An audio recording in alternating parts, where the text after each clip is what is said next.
เอนะ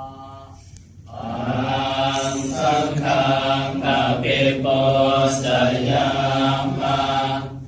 สุปฏิปันโนภะพุทธาอนาคตาปัจจุบันนาจะเยพุทธา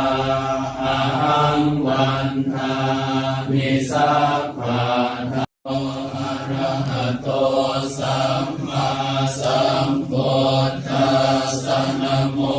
ตัสสะภะคะวะโตอะระหะโตวะโรตมังพุทธโยคาริโตโตโสพุทโธธัมมตุตังมะมังโตวิสัจารณสัมปันโนสุขโตโลกามิโตอนุตตรปุเรญโยเอติสุปฏิปันโน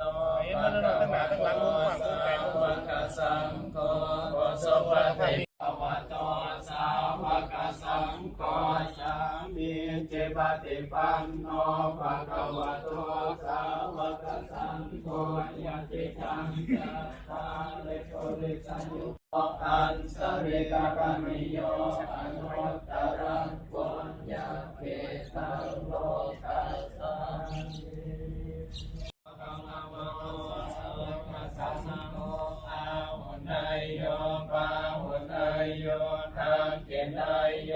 อันสริกะกะมิโยอนุตตรังปุญญาเขตังโลกัสสาติโสภะคะวะอะระหังสัมมาสัมพุทโธเวสสัจารณสัมปันโนสุขโตโลกวิทูอนุตตโร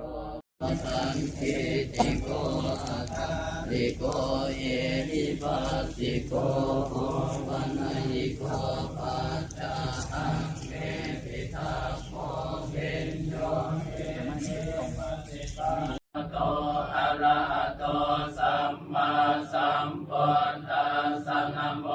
ตัสสะภะคะวะโตอะระหะโต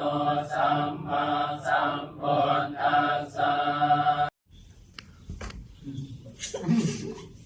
โอ้งาม